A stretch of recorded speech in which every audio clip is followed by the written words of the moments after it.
everybody. I hope you're doing well. I'm gonna turn the music off. Thought that would be a fun way to start the stream, though. I hope you're doing well. Let me know in the chat if you can hear me, if I sound okay, and more importantly, let me know where you're coming from, who you are, where you're coming from. This is my first stream on LinkedIn as well as YouTube and Twitch.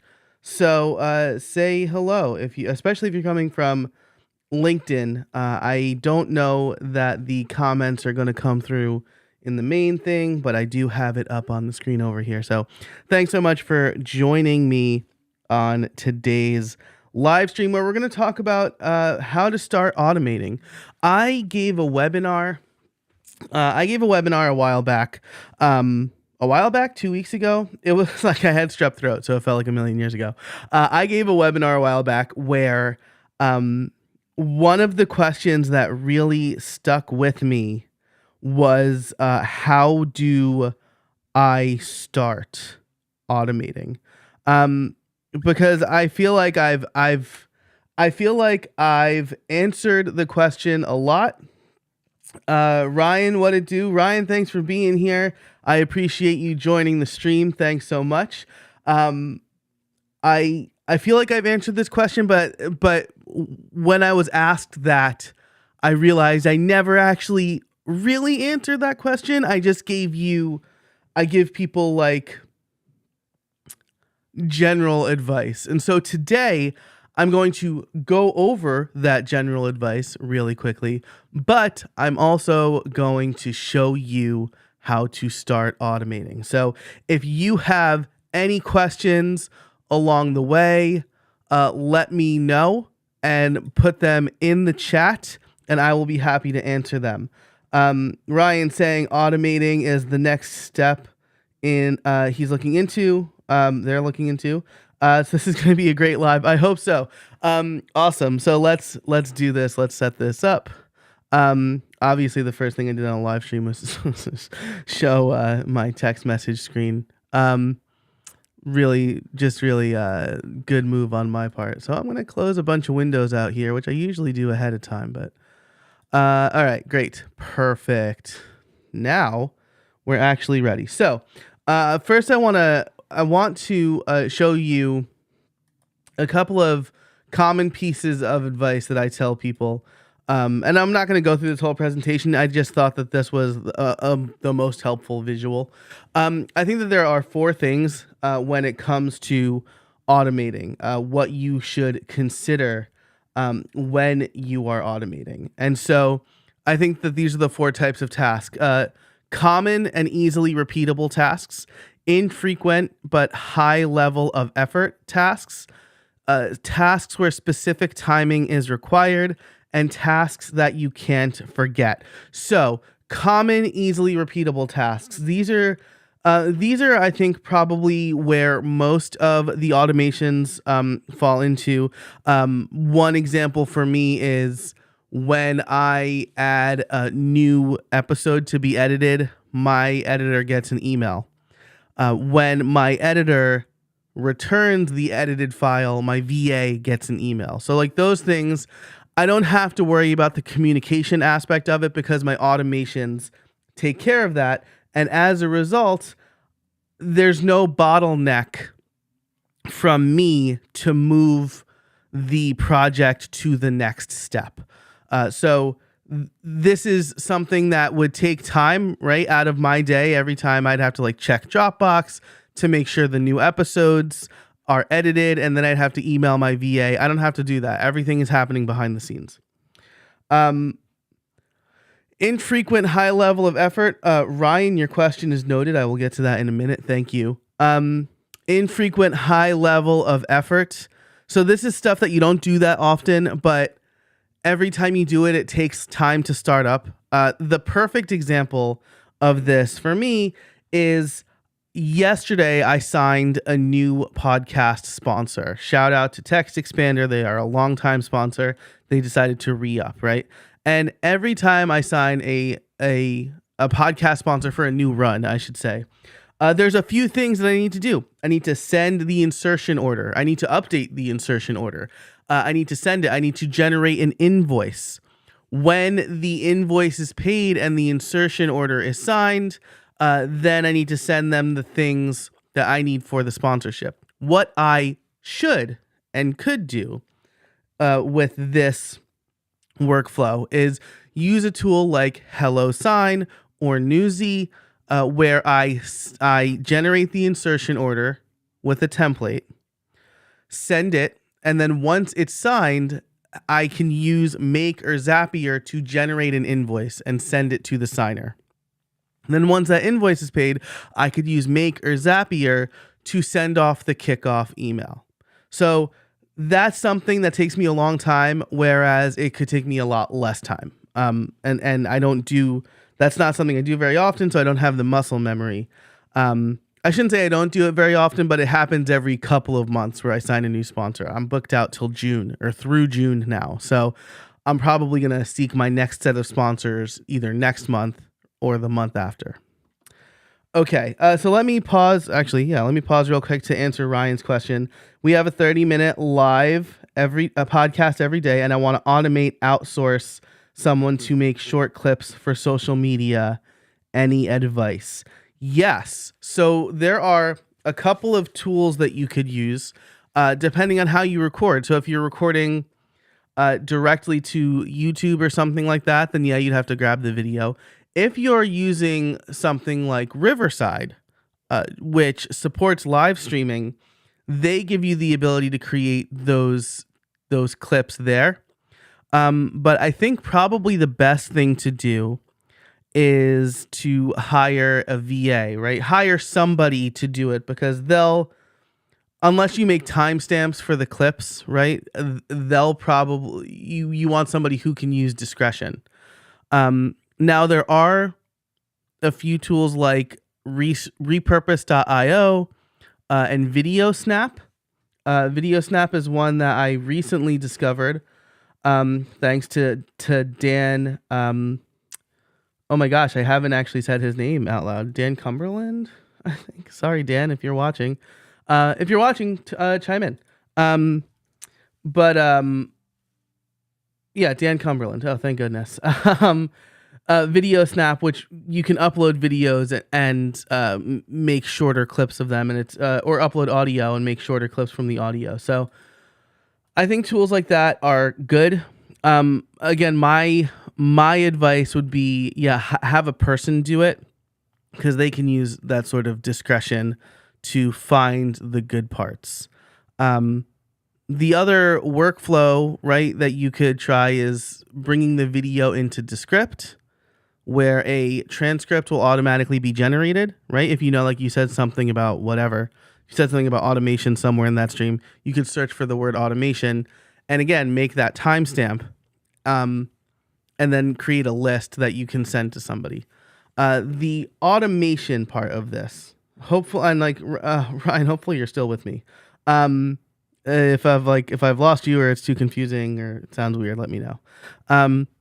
The automation part of this is you could, when the live stream is done, again, I don't know what tools you're using, but if you're using something, so I live stream with Ecamm Live.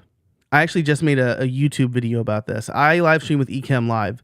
And so I know that there is going to be a recording of this in a folder on my computer. I am using an app called Hazel to move that video to Dropbox. And so the automation part could be when a new file hits a specific Dropbox folder, you can have Zapier or Make or whatever send an email to your assistant or your VA or whoever to then create those clips. So I think creating short clips for social media, there are tools that do it automatically. I think Headliner and repurpose.io will try to smartly find like good sections for you to make clips from. But you probably want that human touch a little bit for that one. And again, like automation, outsourcing, like there's a good blend of that happening. So hopefully you found that helpful. If you have any other follow-up questions, let me know. Okay, so specific timing required is the third one. So here's a great example. Shout out to Justin Moore. He just signed up for my become a 10K podcaster program. I will say it's 10K, like make money, but also be more efficient, like KHE style. And so when he signed up, he got instant access to a library of videos, right? That is specific timing. I didn't want him or anybody else who signs up today waiting on me, right? What if somebody signs up during the live stream and they can't get access until a few hours later when I'm done with the live stream and meetings and lunch and whatever, right? So they're automatically going to get access to those things. And a lot of e-commerce tools, right? If you have a digital product, they'll do this automatically. But again, some specific timing required stuff, going back to the infrequent high level of effort action. When a sponsor pays, they want to know that I've got their back, right? And so when they pay the invoice, I want to make sure that they get that email saying, hey, I got you. Here are the things I need. Here's what we're going to do moving forward. So some specific timing required stuff there is great to automate, because then you can do things without you being there. And then finally, some stuff you can't forget. I call this like the automatic bill pay automation, right? Because if you don't pay your bills, they're going to turn off your electricity or your water. That happened to us once. Our bill got lost in the mail, our water bill, and they never sent us like a follow-up. And then one day they just turned off our water. And I was like, what is it? They're like, we told you 3 times. I'm like, you told me 0 times. And so then I set up automatic bill pay. So now they don't have to tell me. And it just gets paid every quarter. So those are the things that you can't forget. So again, a couple of examples of those. Send an email to your mailing list when a new episode drops. That's a great... that's a good, common, easily repeatable task that you don't want to have to do. Send an invoice when the contract gets signed. Give access to a private podcast when they become a member. That's another good example, right? So when someone joins my podcast membership, they automatically get an email with their own private feed. I don't want them waiting on me for that. And then upload videos from Dropbox to Vimeo. This is something I do for my members. I can't forget to do that because that is a member benefit. And I don't want to forget that. And so that's the type of automation. So those are the 4 types of tasks. The other thing I want to tell you in this from this slide deck, and then we'll actually get into doing some automations, is there's a 4-part setup that I recommend people do when they're figuring out what they can automate. The first is make a list of everything you do. This is like everything you do in a day. And if you don't know, write it down as you do it, right? So answered emails in the morning, whatever, write the LinkedIn posts or write the social media post, email, like do follow-ups for potential sponsors, follow up with my editor, upload the episode, all that stuff. Or whatever else you do in your business that's not like podcast related, right? Make a list of all that. If you don't know what you're doing, write it down as you do it. Do that for a couple of days and you'll get a good idea of everything that you do. Or time track. Like if you time track, this is a good reason to do that. But then ask yourself, do I personally need to do this? Most of the time, the answer is going to be no. Somebody else can do most of what you do, right? There are a few things that you need to do, right? If someone hires you to be a coach, hires you specifically to be their coach, you can't really outsource that. If someone signs up for your general coaching program where it's like clear that there's multiple coaches, that's great, right? You don't personally have to do that. But if someone says, Joe, I want you personally, I'm going to pay for your time to coach me on how to be a more efficient podcaster, I can't really outsource that part, right? But what I can outsource is the editing, uploading of my YouTube videos, of my podcast episodes, and a whole bunch of other stuff. Scheduling social media. I have to write the social media. Even that I don't really have to do anymore, right? I have like my newsletter, so I can tell my VA, hey, look at the latest newsletters and pick the things that you think are the best and put them on LinkedIn, right? If I had a VA of a certain level, I could do that even. But let's just say like writing, like you have to do, right? But most stuff you don't need to do personally. Then ask, does a person need to do this? This is the question the crux of the question we're going to get to today. Because this is the part that people struggle with. I don't know if a person or a robot has to do this. And then see if automation tools can do it. So this is what I recommend you do. Make a list of everything that you do. Ask, do I personally need to do this, right? Because then you're going to have a list of automate, outsource, I have to do it. And you could take a lot of stuff off of your plate that way. This is how I save like 20 hours a month. Doing things that, or taking things off of my plate thanks to automation and people on my team. So before we move forward, I do want to mention that I have a new website that is going to be the aggregate of my automation writings. It's over on Medium. It's a little experiment. It's called soloautomator.com, the automated solopreneur, if you saw the cover art, right? Same sort of brand thing. But this is where I'm going to be doing a bunch of writing. And over there right now, there are a couple of written articles for this. How can I start automating today and how to determine what to automate? So if you want a little bit more context, that is a great place to get it. So now I'm going to test something live here. I don't think this is going to work. Probably. Oh my God, it worked.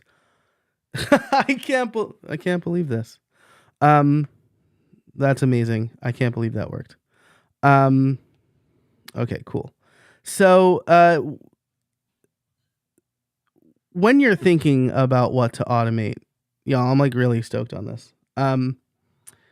When you're thinking about what to automate, actually, let me make sure that there's no questions here in disgraceful Verit. Well, they want to promote my channel. Thanks. Drop the ban hammer on that. Wow, you can ban right from Ecamm Live. That's cool. I get tons of spam on just like tons of spam on Twitch, and it's probably because I'm like not there that much. Make some adjustments. Like better in frame. Okay, cool. Anyway, I really can't believe this is working. Anyway, so lost my train of thought. When it comes to figuring out if a robot can do it or if you should automate this, oh, what's that? Here's what I want you to think about. I think the biggest question is, or the easiest thing to visualize automating is, am I moving data from one app to another, right? So am I moving something from, say, Google Sheets to Airtable, right? And when you're doing this, I want you to picture kind of two boxes, right? This is your start, and this is your result. This is a concept I'm testing here on the live stream that I'll probably do a bigger video about later. But let's use that the Google Sheets to Airtable example, right? So in this example, I have data in Google Sheets. So that's my start state. My end state is I want that data to be in Airtable. So if you think about these two things, right? And maybe if you've thought about automation, if you looked into automation already, this is going to seem a little oversimplified to you, but this is really going to help you as you try to visualize more complex automations, right? And so what needs to happen... I'm going to use a crayon for this one. What needs to happen? I'm having too much fun with this is the Freeform app on the iPad. And seriously, if anybody takes a screenshot of this, like, I want you to share that and let people know what you've seen here today. I just took a screenshot, so but you can share that. Say like, yo, Joe's doing some cool things over here. I want to give a quick shout out to Kat Mulvihill. Um, Mulvihill. She has inspired me to do more cool things like this, where I'm like putting the screen share like in a frame. I thought this was super cool.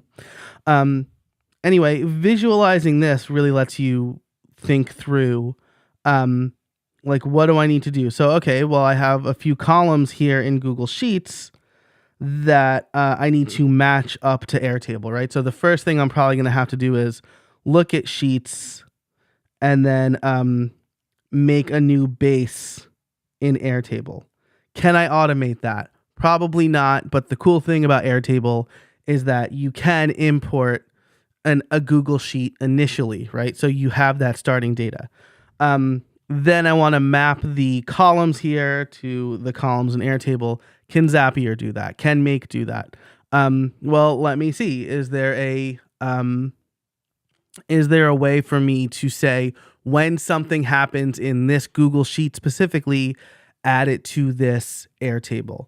And that's the whole idea behind like triggers and actions. So let me share one more slide with you, actually, because I think this really helps visualize kind of how automation works in general, right? So there are 4 components to automation. One is the trigger.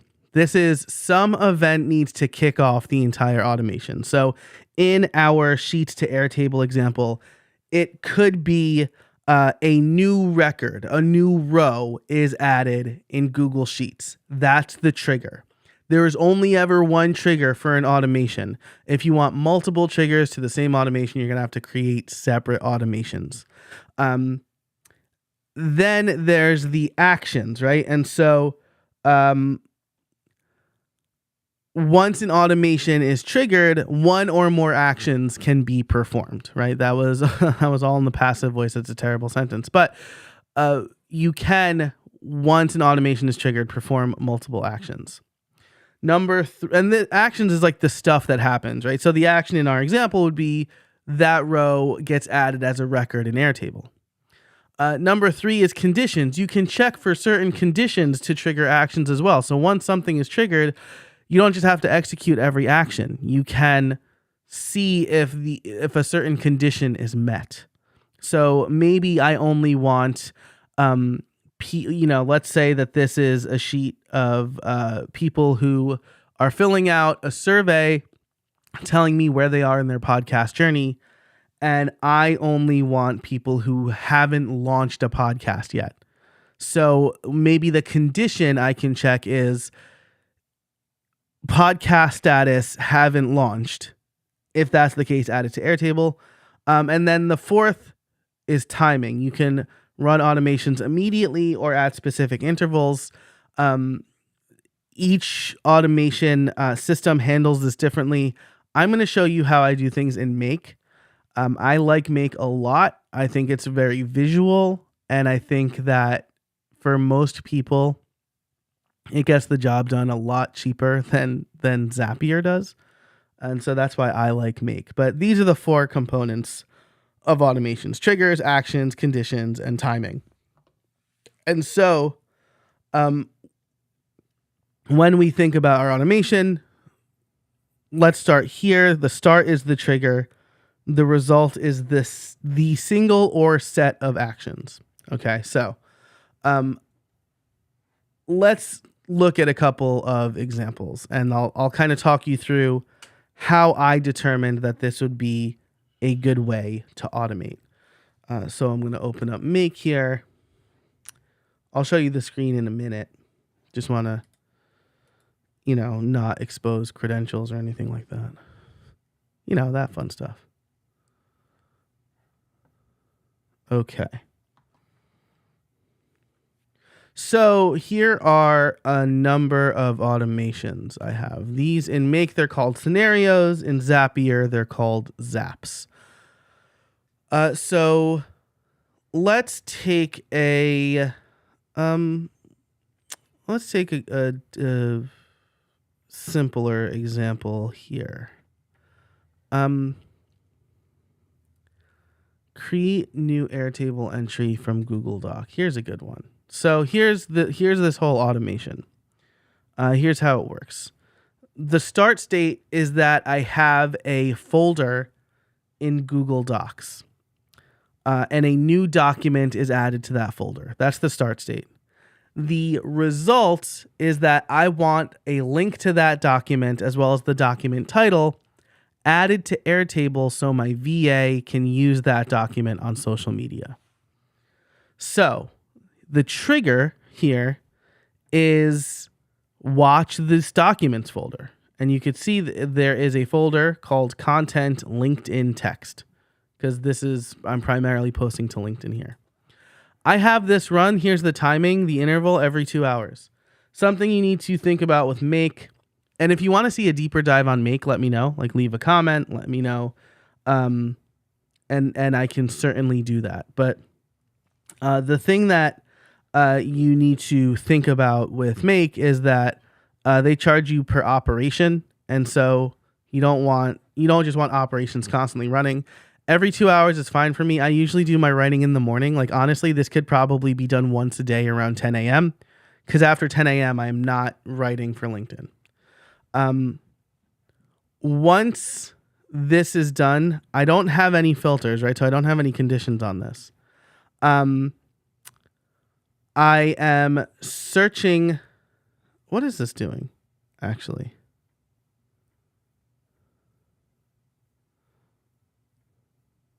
I'm getting a view. Oh, this is what I'm doing. I'm getting a base from Airtable, a view from Airtable, and then I'm creating the record with the name and the link, and then the status. I see what I'm doing here. So this is a little bit more complicated than it needs to be, but I'm doing some math to figure out the publish date for my VA. But this is the start state. This is the result. So that's a basic automation. If we look at Calendly router, this is a little bit more in depth, right? So let's actually look at this one a little bit more. The start state is that someone signs up for, someone fills out my Calendly link. That is the start state. Then depending on the event, I want different things to happen. So I have two different end states here. If they sign up, if they grab a one-on-one from my program, it's called the Playbook One-on-One. So it's a 60-minute coaching call for people who sign up for my podcasting program, right? If they do that, I want to tag them in ConvertKit as they already had their one-on-one call. And that's because I have in ConvertKit an automation where every 3 months they get a reminder email that they haven't done their one-on-one call yet. And so I don't want them to get that if they already have had their one-on-one call. So that is one result from Calendly. The other result, and the much more in-depth one, is if someone signs up to be a guest on my podcast, I want a number of things to happen here, right? I want a show notes document created, and I want them added to my podcast planner. And so the start state is one thing, and then I have two sets of results.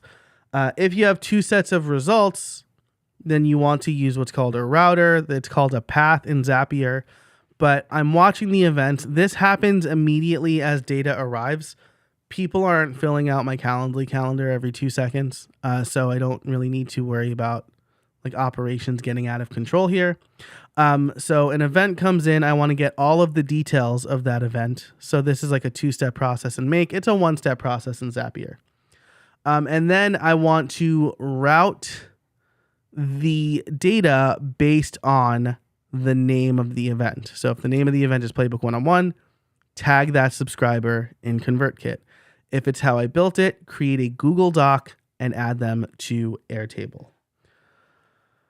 So those are a couple of examples of automations, and you can kind of see how often this is running, right? A bunch of people have used my Calendly link over the last couple of days, and so you're seeing it more often over the. I think this is the weekend, right? Usually, no one's signing up using my Calendly link on the weekend. So those are a couple of basic automations. So if you're sitting there and you're wondering, like, great, Joe, that's wonderful. Um, what do I do? Like, what do I need to do? I want you to look at and if you have, based on what we've talked about so far, if you have any questions or comments, or if you want me to like build out an automation, let me know, and we can try to go through that. But I think some really good candidates for a basic automation are sending email, right? And you don't have. I guess the other thing I should say is you don't have to use Zapier either, right? If we look at Airtable, can I zoom in? Oh, good, great, wow, that was a lot. If we look at Airtable, right? I have a bunch of different views here. So actually, why aren't you updated? Funnily enough, this automation should have updated because Jake's episode published Monday. So actually, maybe we can troubleshoot this one, and that'll be fun. But anyway, it doesn't just necessarily have to be like Make or Zapier, right? It could be a single app, and maybe that's a better place to start for most people, where you're not trying to connect a bunch of apps, but you're trying to make certain things happen. So here in Airtable, for example, I have a whole bunch of automations happening. When a record matches the condition status add to WordPress, email my VA. When someone applies to be on my show and they get rejected, send them a rejection email. This is all stuff that happens when I do things in Airtable, right? Guest outreach formal, when I mark an email, I'll show you this one really quick. Hopefully I don't want to expose anybody's email address. Okay, yeah, so this is mostly test data. Anyway,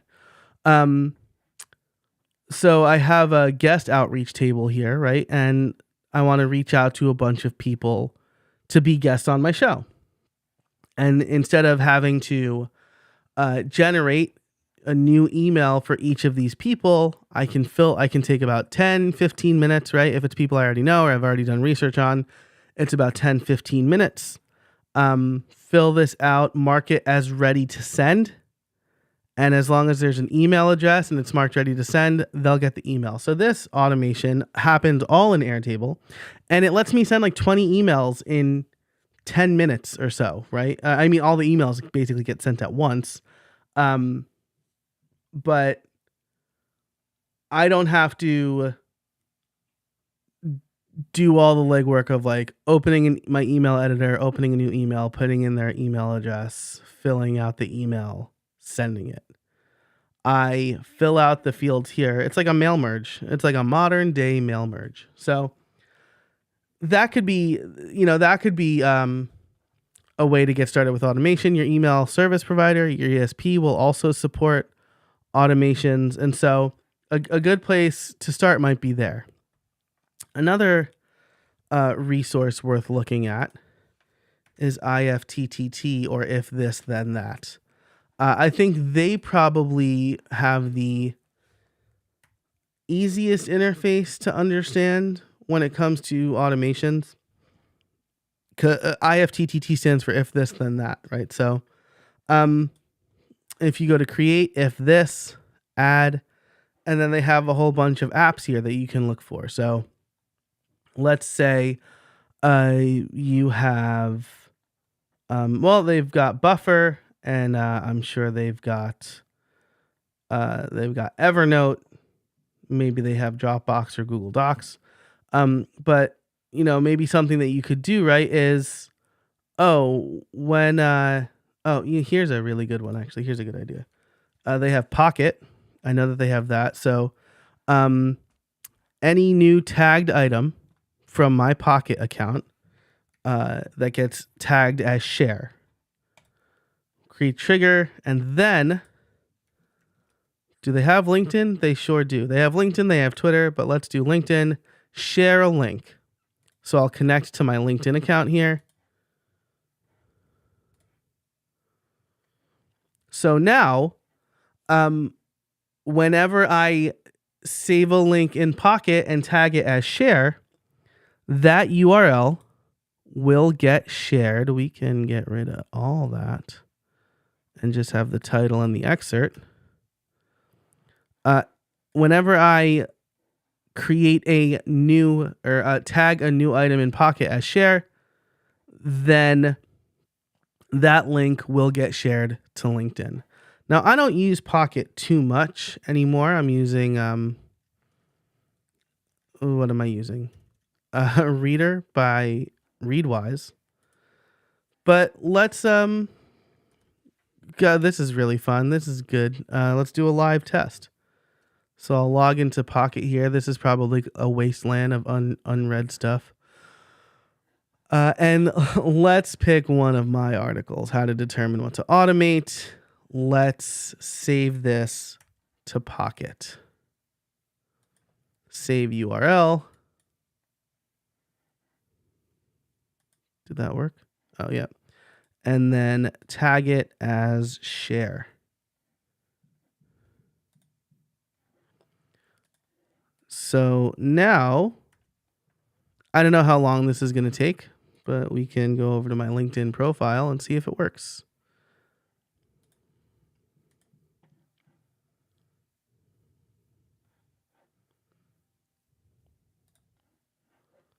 This might take a few minutes. This is like really boring content if it takes some time. Polling usually within 5 minutes. Okay, so if I check now, check complete, refresh, it didn't run, it didn't work. Why didn't it work? This is the danger of doing stuff live, right? Is maybe it doesn't work. J Casabona, share, single tag, share. And then back over here, tagged with share. Yeah, so I mean, that should have worked. Maybe it just takes, maybe it did work. Maybe it took some time. We'll keep an eye on this. This is really good content, everybody. And this is also like the danger of doing stuff live is things might not work. But you always want to verify or validate. So update, applet updated. We'll go back. Yeah, that's really strange because that should have worked.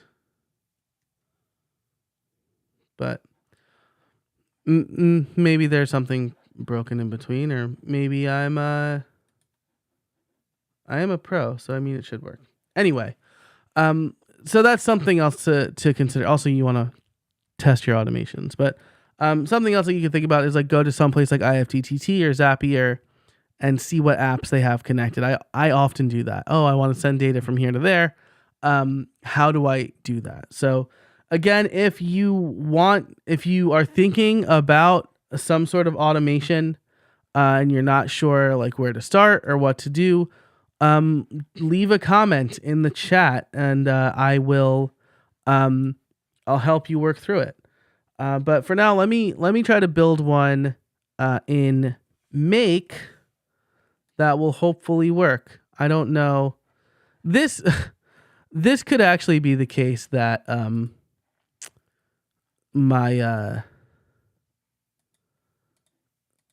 this is like the wrong account. So maybe what I'll do is disconnect Pocket and reconnect it. So if I go to my applets and I look for Pocket. Oh no, not my applets. My services. And look for Pocket. And then settings, reconnect, authorize, stellar. Whoops. So that could have been the case. Like I haven't used this in forever. So now if I check again, complete, run one time, there we go. And if I refresh,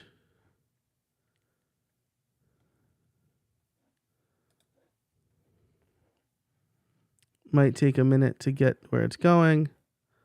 But it looks like it did successfully run. View activity, applet failed. 400 input string. Okay, so there's an error here in the share to LinkedIn. Great. So IFTTT is being a massive failure for me, which is cool.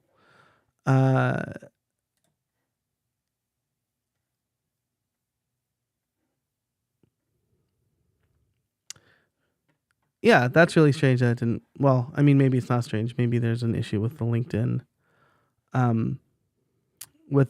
sharing. So let's actually try one more. Let me look at my applets. If a new article is starred by Joe Casabona, then save the item. Okay, so this was like something when I was using iKnowReader. If a new stream is started by you, post a tweet. Now this is interesting. I don't know if this actually is still working. No, it's not active because I quit Twitter.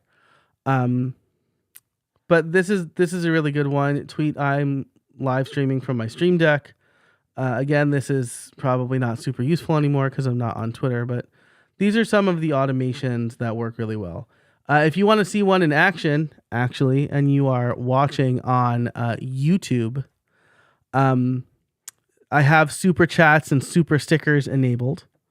And so if you do a super chat or a super sticker, the lights behind me will blink. So you can see some purple lights around me. If you do a super chat or a super sticker, the lights will blink a certain color. And I'm always like super surprised when that happens. So that's one of the other automations that we have here. But as far as how to start automating, I think I've covered what to think about, right? I think the best thing for you to do is think about the things that you do that you don't have to. And then of those things, pick 3 or 4 where like you're mostly sending data from one place to another, or trying to do some sort of outreach. So again, if you have any like actual examples or thoughts, I can help build out an automation for you. I guess the last thing I'll show you here, unless it's like helpful going through the automations I have built, right? These are the ones in Make are the ones that make my life super easy. So the Calendly router, add a new Airtable entry from Google Doc. And just to show you what that one does, I have a social media sharing table here in Airtable. And so all of this stuff gets added here. My VA gets an email when something is ready for publish, and then she knows to go ahead and create. And then this one's already published. She knows to go ahead and create the carousel based on the document. So like you don't need to script your podcast. There's a lot here that I probably need to distill into a better post, which is why it's not ready to post. But this has been a huge time saver for me because then my VA is basically doing all the posting. And then we can also look at, so like I need to schedule some more posts, but if we go,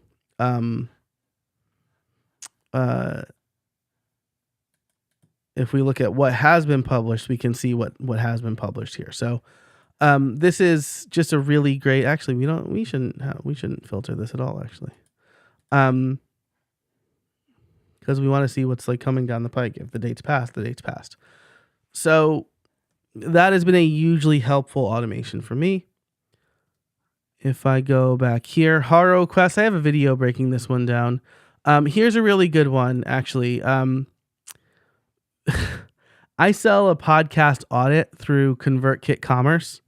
Something super frustrating about ConvertKit Commerce is that you don't get an email when someone makes a purchase.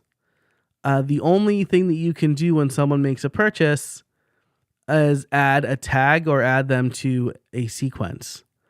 And so what I've done is when someone makes a purchase in ConvertKit, they get added to the tag. I think it's PL audit. I can't see it here, but so when they get added to the tag PL audit, I get an email with their information, and then they get an email letting them know, like with a questionnaire saying like, hey, fill this out. And then similarly, actually, after that happens, once they fill out the questionnaire, that info gets added to Airtable, and I get an email saying like, okay, this audit is ready to go. It's in Airtable. So that sort of process stuff, right? When someone makes a purchase of the audit, I don't have to do anything until I get that email telling me that there's a new record in Airtable, that the audit's ready to go. That is the kind of, because now I don't have to like remember to reach out to them, right? I don't need to say like, hey, I saw you purchase this. I have these questions for you, right? They get the questionnaire. That's the sort of workflow stuff that makes my life a lot easier and can make your life a lot easier too. Send Asana tasks to my task manager. I actually can, this is actually things now. And not, actually it's,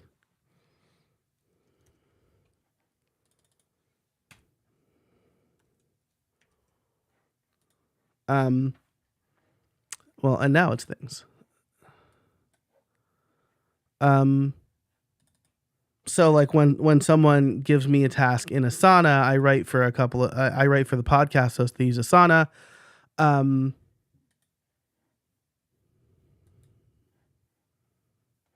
Oh, I see. Okay. So when I get a task assigned to me in Asana, it gets added to my task manager because that's the one place I always look. Like it's up on my iPad, my other iPad over here. And so like I see the things I need to do for the day over there. And so I don't always have Asana up, and I want to make sure I don't miss anything. So, moving things from like external sources to my sources, or my workflows is also another thing that's super helpful.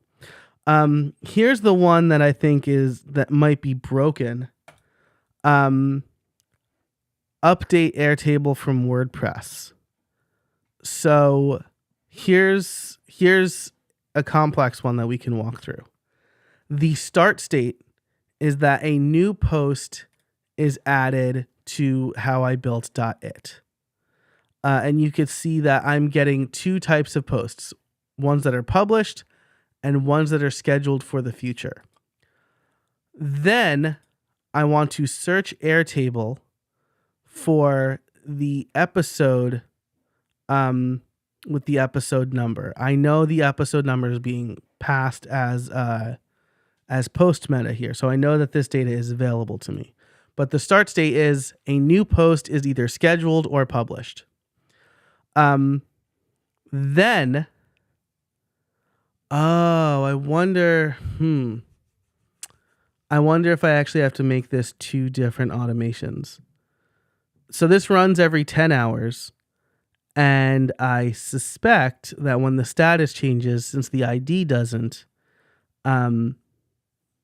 it's not going to get marked as published. But basically, if the post is published, update the Airtable record to published in Airtable, and then create a new post on my personal blog.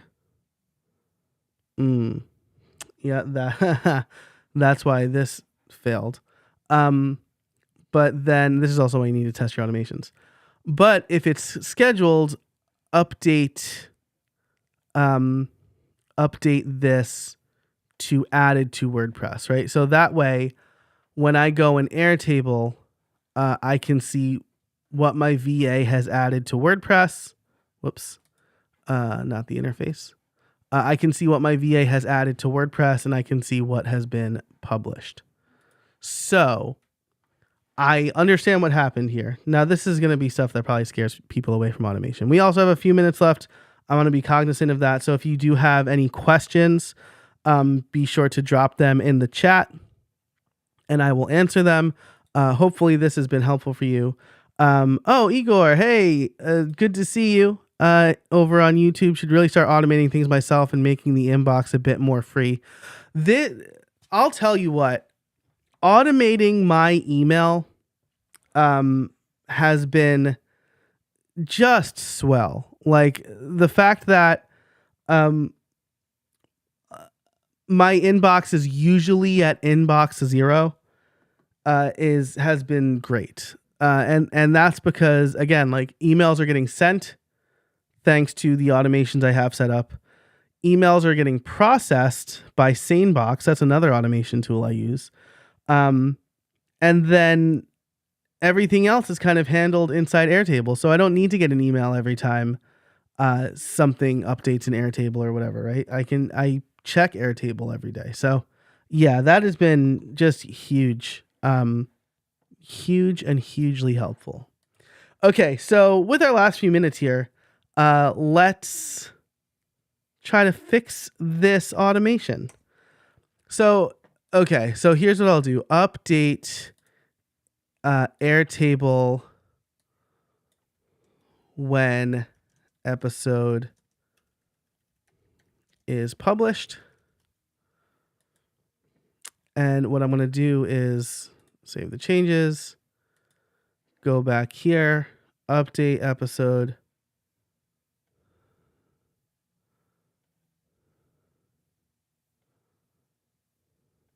You can see, okay, so also I want to point out here that I do have multiple automations for this. Update episode status in Airtable needs editing. That's when a Dropbox folder changes. Update edited episode status to add to WordPress. Again, that's when my editor sends the episode back. And so what I'm going to do here is clone this task, call it update Airtable when episode is scheduled, if you will. Keep the state of any new modules as those belonging to, yes. So keep that. Keep the state. Actually, I don't know if I wanted to do that. So let's try that again. I want to start this one fresh. So when episode is scheduled, no.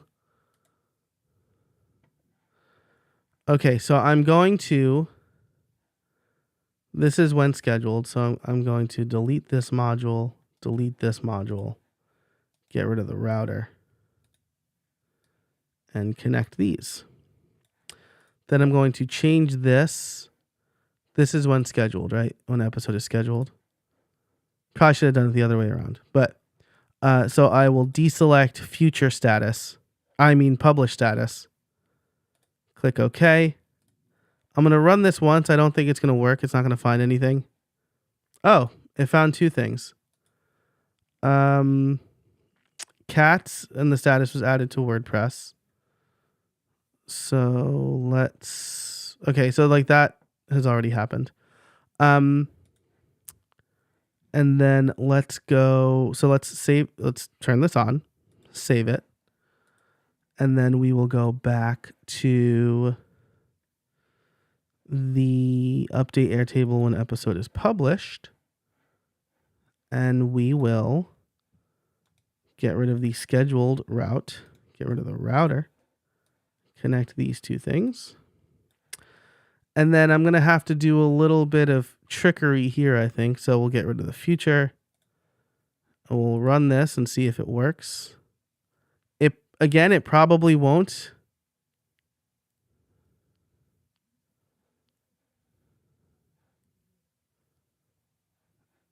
It doesn't look like it did. Scenarios run. So what I would need to do here is because I could either wait until next week. but there are a couple of scenario settings that I could change. I'm actually not going to do that though. So I'll save this and I'll go back to Airtable and actually just update this manually.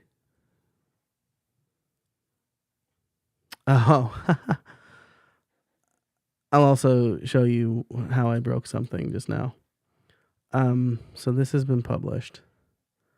Let's go to unfiltered all the way at the bottom or towards the bottom. Uncheck aired for both of those. The other thing I do is to clean up the view is that when something is marked as aired, hide it. So I need to update this automation one more time.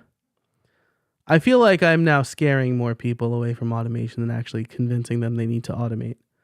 But hey, if that's not the case, let me know.